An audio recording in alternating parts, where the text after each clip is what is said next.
Hi, guys.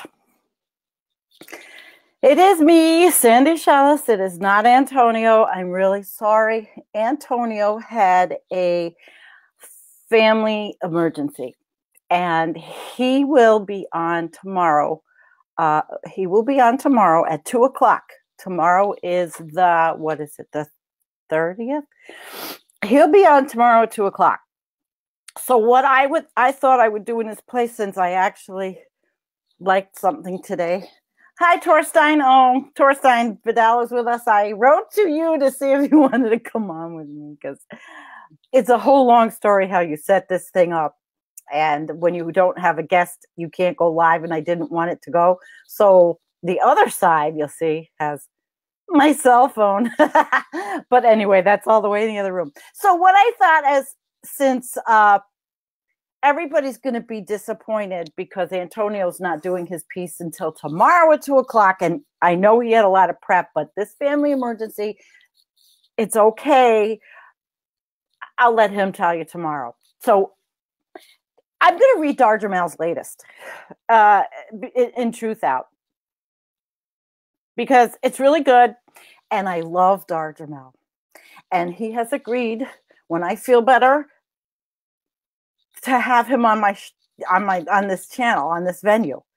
And it's really exciting to me that he agreed. He just had wanted his book published, and then he said that he will come on with me and we can talk to the whole world together. And I think it's going to be great. But what I'm going to do is I'm going to read to you. The 10 Ways 2018 brought us closer to the climate apocalypse. And it's a lovely cover, isn't it? I'm so professional. So let's get started, because I don't know who's going to join, but we've got 7 people, and it's really great. Torstein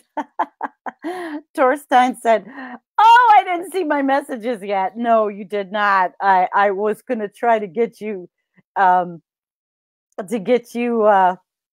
the last minute. But anyway, let me keep that up about Antonio. So let's go with Dahr, because this is really good. And then we could get some conversation going. And I'm just glad that I feel sort of okay today, because I didn't sleep worth a shit for the last couple of nights. And, I got a lot to talk about. But I have to be cool with my talking so it doesn't hurt. So here we go. Okay, so it's part of the Truthout series, Planet or Profit. And the 20 warmest years ever recorded have been within the last 22 years. And the 4 warmest of those have been 2015, 2016, 2017, and 2018, according to the World Meteorological Organization, which is WMO. The WMO has stated that if these trends continue, and there is no reason to believe they won't, global temperatures may rise from between 3 to 5 degrees Celsius by 2100. That lovely 2100, just that magic number that a lot of us know. What does it mean? Anyway, the organization warned that if humans exploit all known fossil fuel reserves, the temperature rise will be considerably higher than even those catastrophic levels.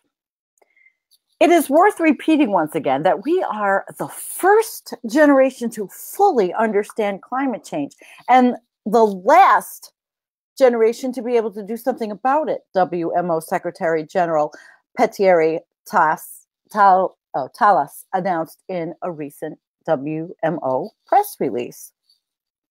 Yet even this stark wake-up call, it may be already too late, given that we are already living in the 6th mass extinction.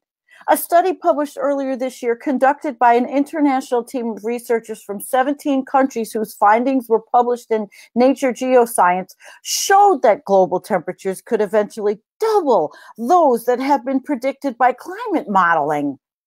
The vast majority of governments around the globe are responding in ways that range from laughable to pathetic, given the consequences that are upon us already.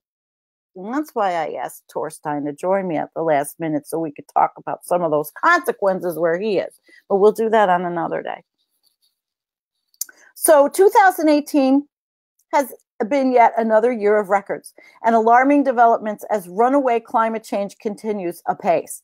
Here are 10 significant climate-related phenomena for 2018. We'll go through them all. We'll try to do this and get some discussion going. Share it. I don't know. I shared it to 55 groups, but I certainly don't look like Antonio. No. Okay, number 1, Arctic sea ice.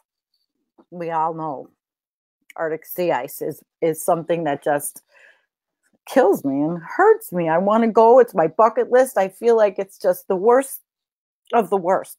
It is number 1. The Arctic sea ice is close to historic lows in both extent, volume, and mass. The annual minimum Arctic ice volume, based on observations, not projections, is following a trend that shows we should expect periods of an ice-free Arctic Ocean in the summer by 2023 and possibly sooner. World-renowned Arctic sea ice expert Peter Wadhams predicted this during an interview with Truthout. Warm temperatures have become the norm in the Arctic, so the now increasingly rapid loss of sea ice should come as no surprise. Some of the ground in the Arctic is not even freezing anymore, and even during the winter. Militaries from around the world, particularly the US and Russia, are racing to stake claims in the region and project their presences there in order to take advantage of the fragile Arctic region for exploitation of oil and gas reserves, as well as those countries actively exploring shipping across the increasingly accessible region as the sea ice continues to melt away. The loss of Arctic sea ice will lock in several runaway climate feedback loops that will dramatically alter global climate, causing water availability and food growing capacity to be severely diminished across large swaths of the planet. This is something we could talk about through this whole entire live stream. We could talk about the Arctic. Torstein's with us, but I'm going to read the whole thing. If you want to learn more, I will give him a plug for his Going South YouTube channel. He does some really great stuff on there. And I'm I'm giving him thumbs up. Going South. I'll put a link in here. Number 2, increasingly warm oceans. Earth's oceans have already absorbed 93% of the warmth humans have generated since just the 1970s. To give you an idea of how much energy that is, if you took all of the heat humans generated between the years 1955 and 2010 and placed it in the atmosphere instead of the oceans, global temperatures would have risen by a staggering 97 degrees Fahrenheit. We continue pumping CO2 into the atmosphere, 25% of which continues to be absorbed by the oceans, along with the heat the CO2 traps in the atmosphere. 2017 was the second warmest year ever recorded for the oceans. And according to NASA, the 5 hottest years ever recorded for the oceans have occurred since 2010. The oceans are thus becoming increasingly warmer and more acidic with each passing day. And according to the WMO, for each 3-month period until September 2018, ocean heat content was highest or second highest on record. And Australia's Bureau of Meteorology warned this November the chance of an El Nino forming in the coming months is 70%, which would bring warmer than normal ocean temperatures. Happy freaking New Year. Number 3, methane. Hi, Kathleen. Oh, I just have to say hi. We could take a little break. Hi. Hi, Kathy. I'm glad she could join me. I know Kathy quite a while. Methane. One extremely worrying development in the Arctic came in the form of bubbling lakes. A report showed that large numbers of lakes across the region were leaking methane, a far more potent greenhouse gas than CO2. And a lot of us talk about this online, different venues. In what is perhaps a harbinger of things to come, one lake in particular was found to be bubbling vigorously as methane from below escaped through the lake and into the atmosphere. These lakes that are bubbling from methane being released from the thawing permafrost beneath them don't completely freeze during the winters, which causes them to release even more methane as the permafrost does not reach the cold temperatures it had prior to this phenomenon. Hence, another runaway climate feedback loop is born. Mindy, thank you for joining, Mindy. Mindy, graphics artist extraordinaire, just saved Antonio's behind tonight, actually. Okay, it's not funny. Comic relief is over. This distressing development comes on top of numerous other feedback loops in the Arctic that have already kicked in. More bad news about methane came in the form of a report illustrating how large amounts of methane, up to 41 tons daily, were being released from a glacier in Iceland via its meltwater. This is an amount equal to the methane produced by more than 136,000 belching cows. Greenland tonight has shooting stars. Oh, yes, the fabulous Aurora Borealis and fireworks. Oh, my gosh. I wish I was there. Greenland's on my bucket list, and he knows it. But I don't want to fly. So we've gone through the first three, which is it's bad enough. I could go through three and just not even finish. Arctic sea ice, increasingly warm oceans, methane. Number 4, wildfires. Wildfires, amped up by climate change, ravaged many regions of the world in 2018. California saw its most destructive wildlife on record, surpassing previous records set only the year before, as scores died from incineration that likely released radiation and toxic chemicals into the air in Southern California. Wildfires across Canada's British Columbia, as well as other parts of that country, were the largest ever for the second year in a row. Wildfires across Queensland, Australia, during November were unprecedented, given that the area is technically a rainforest, and it was springtime there. Nearly 100 people died in wildfires in Greece, in what turned out to be Europe's deadliest forest fire in over a century. Number 5, the insect apocalypse. A lot of us see that. Insects, and hence the global food web, are in crisis, according to several studies, one of which was published earlier this year. A study published this October in the Proceedings of the National Academies of Science, PNAS, showed how massive the collapse of insects is, and that is far more widespread than previously known. Climate change is implicated as the leading cause. This comes on the heels of a study from last year showing a 76% decrease in flying insects in the past few decades in nature preserves across Germany. This was a dramatic uptick from 2014's study by an international team of biologists, which estimated in the previous 35 years the abundance of invertebrates like bees and beetles had decreased by 45%. One of the things that's the problem is the younger people don't know because they're not used to seeing them, because the bugs and the insects and these invertebrate populations have been gone. They're not going to know that there's something wrong. Everywhere, long-term data on insects is available, particularly across Europe. The numbers of insects are plummeting. The study in PNAS is a real wake-up call. It's a clarion call that the phenomena could be much, much bigger and across many more ecosystems. David Wagner, an expert in invertebrate conservation at the University of Connecticut, told the Washington Post.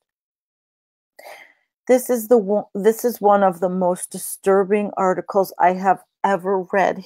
He added, I'm scared to death. Without these pollinators, which are being annihilated, the already beleaguered global food production system is in even greater danger of collapse. But aren't they making fake bees over in Asia, in China, or Indonesia? Somewhere they're making fake bees. Is that what we have to look? Is that what we have to look forward to? You know, I guess this is an appropriate end of the year for me. I didn't plan it. But Dahr, you did. Everything he's writing is what we've talked about all year. Number 6, a broken global food system. The global food system is already broken, according to the 130 of the world's science and medicine academies. Tim Benton, a professor of population ecology at the University of Leeds, who was involved in the large report, told The Guardian, whether you look at it from a human health, environmental, or climate perspective, our food system is currently unsustainable. And given the challenges that will come from a rising global population, that is a really serious thing to say. Staggeringly, nearly 1 billion people went hungry last year. That number is guaranteed to climb due to the worsening climate impacts as atmospheric CO2 content continues to increase, and the nutritional value of crops decreases as a result. As Truthout reported earlier this year, 2 studies investigating corn and vegetables warned of an increasing risk of food shocks around the world, along with malnutrition, if climate change continues unchecked. Both studies, published in the Proceedings of the National Academy of Sciences, showed how climate change will increase the risk of simultaneous crop failures across the planet's largest corn-growing regions, as well as sapping nutrients from critical vegetables. For example, an increase of 4 degrees Celsius, which is essentially the current mid-range trajectory we are on to reach by 2100, could cut U.S. corn production nearly in half. Meanwhile, the likelihood of simultaneous crop failures for the 4 biggest corn exporters, U.S., Argentina, Brazil, and Ukraine, suffering yield losses of 10% or greater, increases from 7% at 2 degrees Celsius warming to 86% at 4. Lately, I've been really interested in agriculture. I'd like to learn more. Number 7, uninhabitable and permanently altered regions. Still suffering from the impacts of a devastating Hurricane Maria, Puerto Rico was officially left to its own devices to recover. The country has been physically, socially, and psychologically devastated as tens of thousands of people have struggled to survive without electricity, healthcare, or basic services long after the reconstruction of the island should have taken place. Another example of this in the last year was Florida's Panhandle, portions of which were obliterated by Hurricane Michael. Government aid was slow to arrive. Mar-a-Lago wasn't touched. Meanwhile, increasingly intense and extensive heat waves, coupled with broadening drought and climate change forecasts showing more of all these, revealed that countries across North Africa and along the Persian Gulf will become literally uninhabitable in the not-so-distant future. Rising seas infiltrating water tables and thus contaminating many people's drinking water source are also going to be a large factor in this equation. Number 8, the Great Barrier Reef. A record heat wave in Queensland, Australia in November shattered the previous high temperature record by a stunning 5.4 degrees Celsius. The heat wave alarmed scientists, raising fears of another bleaching event that could further weaken the already beleaguered Great Barrier Reef, the largest, most beautiful coral reef in the world. The heat wave increased already above average marine temperatures, driving up the likelihood of the coral once again dying off in overheated waters. Marine heat waves in 2016 and 17 already killed off and or damaged large regions of the Great Barrier Reef, as scientists worried about the fact that without breaks in the annual heat waves, the coral will not have a chance to recover. The scientific consensus shows that coral reefs typically need a minimum of 10 to 12 years to recover from bleaching events. However, climate change is causing the bleaching events to occur on nearly an annual basis now. Hence, a 2011 NOAA report warning that the planet could lose most of its coral reefs by 2050 is looking increasingly like an over-conservative projection.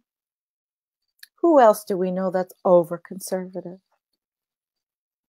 Additionally, with scientific institutions already warning that odds are high that another El Nino could occur next year, does not bode well for Earth's already overheated oceans.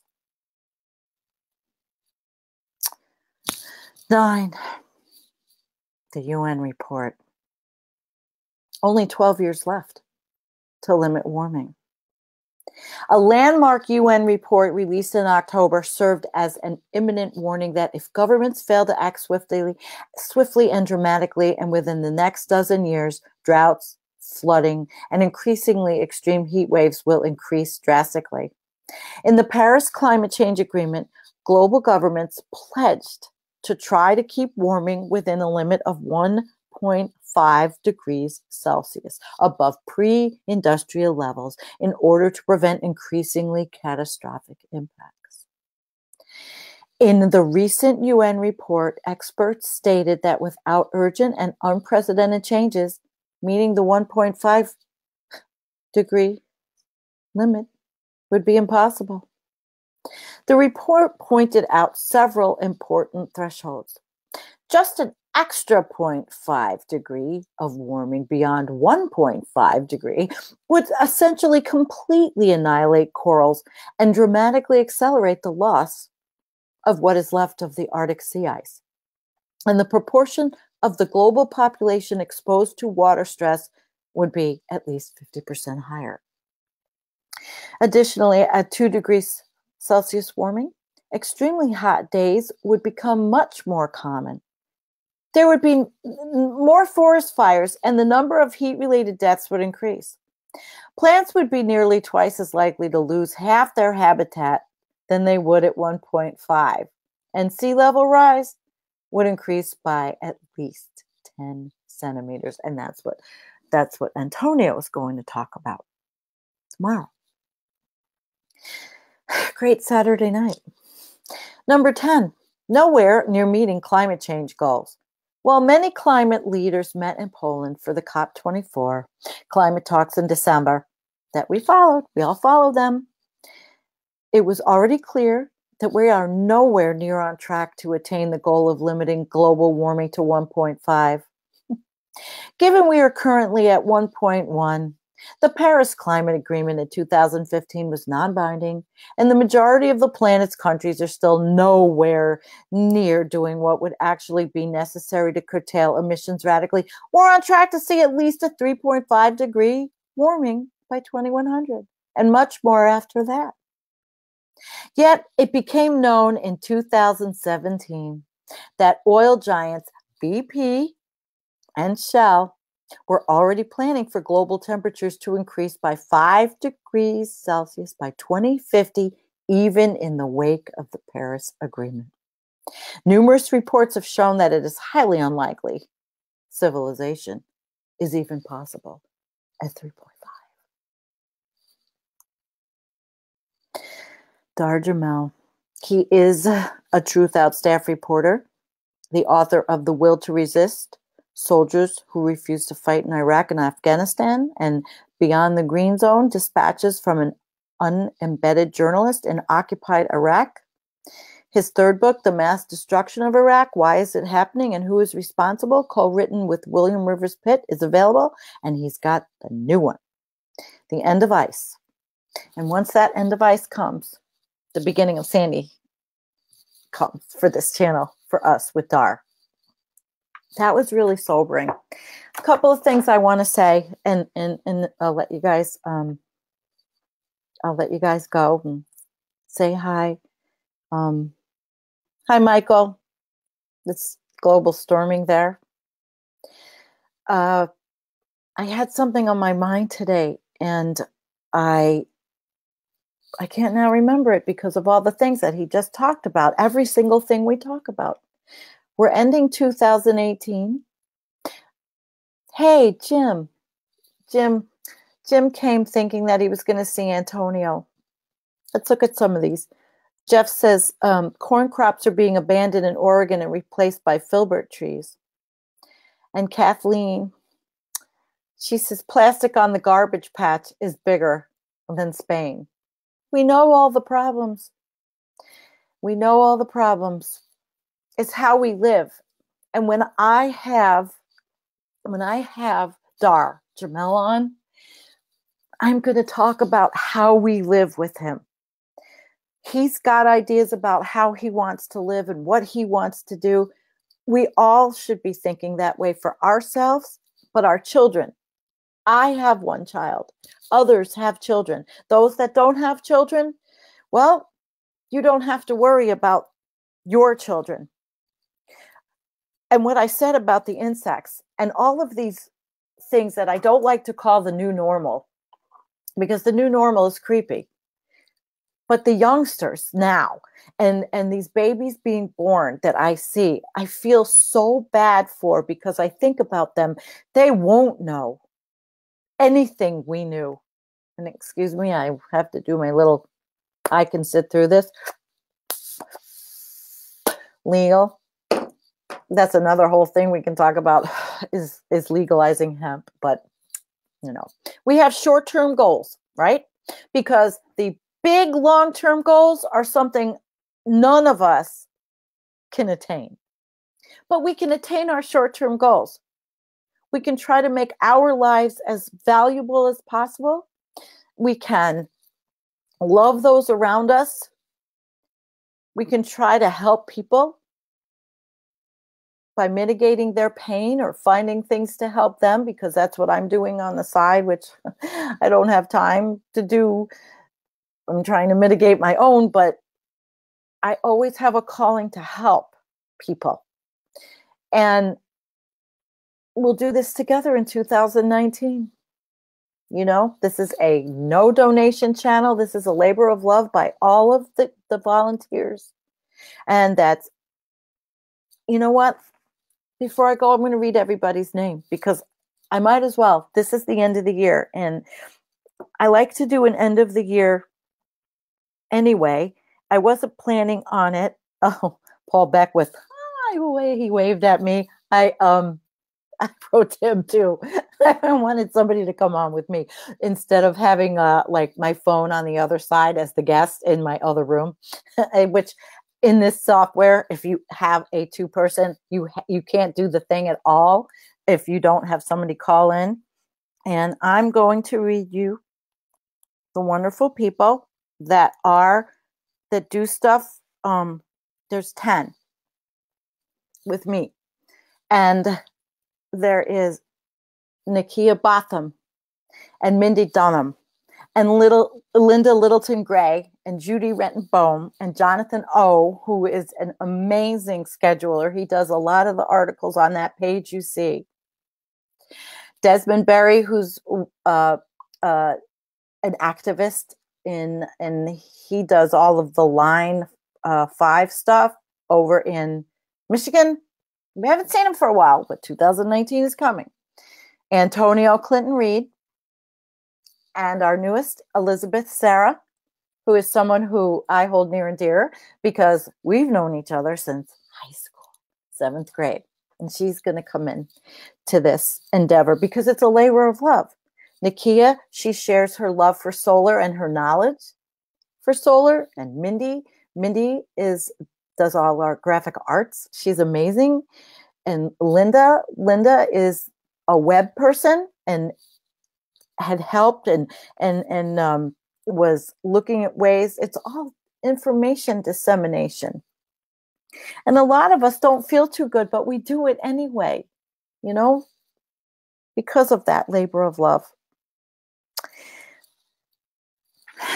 Jonathan just came on. What did he say?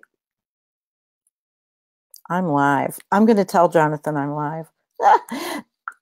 He schedules so much of the page. And I know that you guys know the difference between when you read his stuff and probably all of us, because we all have a different flavor. So anyway, thanks for coming.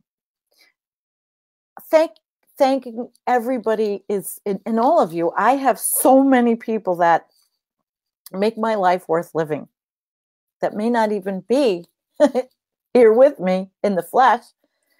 I have so many people that make my life worth living in my life, but all of you, it's just so amazing. You know, a lot of people put down the internet and that it's horrible and that it is, you know, it takes you away. It's a time waster. It's a this and it's a that. But you know what? For me, because of my problems and disabilities, it's a time, it's a life giver. So I just want to thank you all because it gives me life to have friends and see, here's Dolores.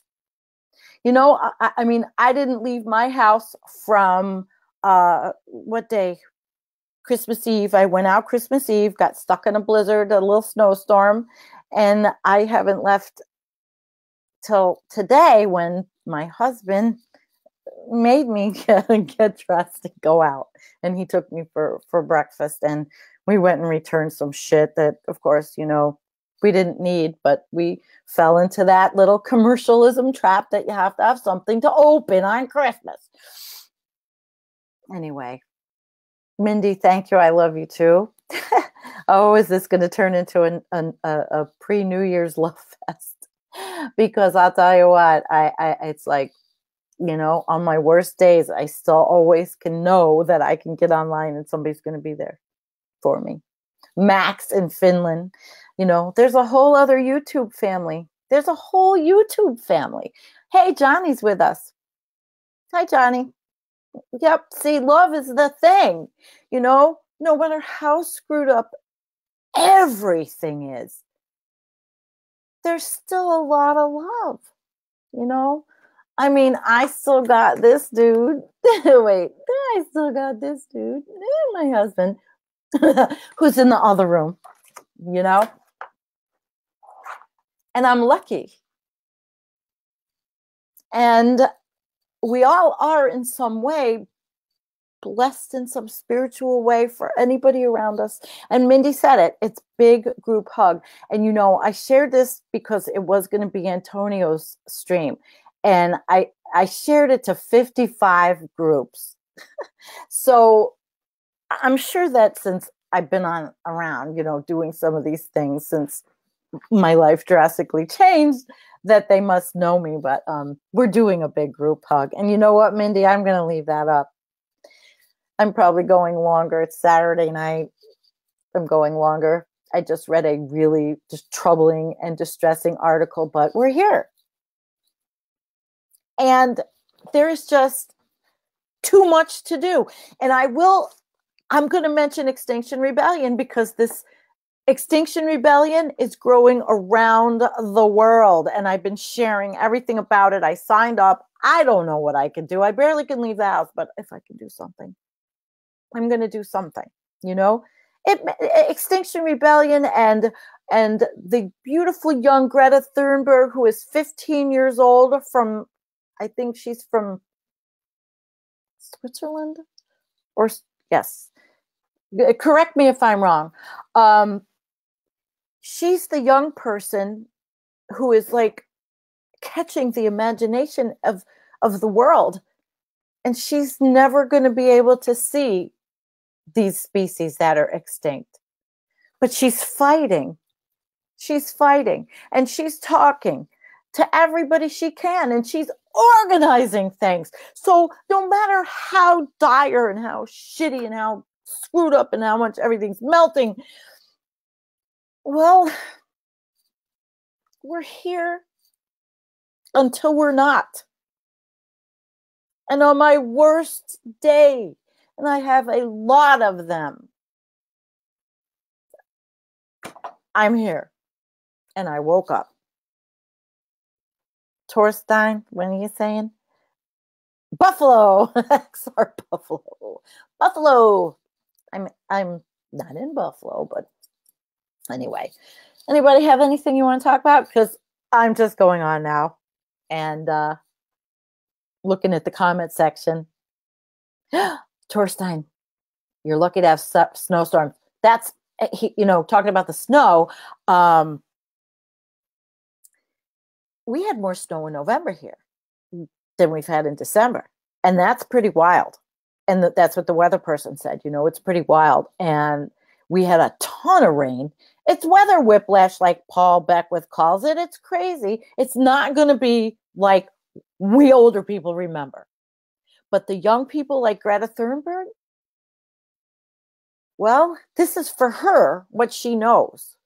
It's what she knows. And Michael had said, when we were talking about the internet, I meet people I would never have met. Right.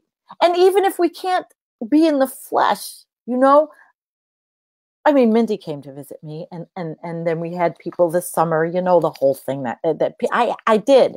But even if we can't, it's still, until the grid goes down anyway. I had to put that one in. We've got each other. And Johnny says, Sandy, you do a lot by disseminating information and news for us from around the world to help us fight the greatest threat to humankind. I do. Jonathan does. A lot of it. But I'd be modest. Because actually, since I had neck surgery in June, I'm not great. It's worse. And, I hate to whine. I could do the collapsitarian whine. But it is worse. And I don't know how long it's going to take me to get to any semblance of what I was. She's from Stockholm, Sweden. That's it. Okay, thanks. It wasn't Switzerland. It was Stockholm, Sweden. A lot of S's, right? But she's a terrific young girl. And it would be amazing if, I just wish I could talk to so many people. It's just like having a conversation in your living room. I don't have that many in my living room, but I'm having them with you. And you guys are having them with me. And there's probably a live streamer coming on. I don't even know what time it is. See, I've been on 45 minutes. That's a long time for me. But it was a good article. And please, if you can, and if you can't, well, tomorrow, I know Antonio put a lot of work into what's coming up. He's going to be talking about sea level rise, oceans. His show is called The Rising Tide, and he would have been here, but I am. So this will be my little New Year's thing. Thank you for 2018. You guys have seen me through a whole lot of stuff, and this one and the last one. I mean, geez. 2017 tornado and motorcycle accident for my husband. 2018, he had a heart attack. And then my whole big thing is neck surgery. And then I burnt my hand. I burnt my hand on grease cooking. Stuff I never do. And it went, and it hurts. Anyway. Torstein, what did you say? Torstein used to bicycle every day to work past the place that she is striking. Wow. Wow. Torstein, you got to come on with me again. Yep, I think it's time. I do. All right, guys. My throat hurts. I had fun. Thank you. I will be manning the controls for Antonio, and that's really cool. Manning the controls. You know what that means? That means going like this, putting my finger on the touch screen, and sitting back and chilling, because this is his thing. All right. He puts thought into this. I read articles now. Peace, guys. Love everybody. Love one another. even if it's through a screen, even if it's through the voice on the telephone.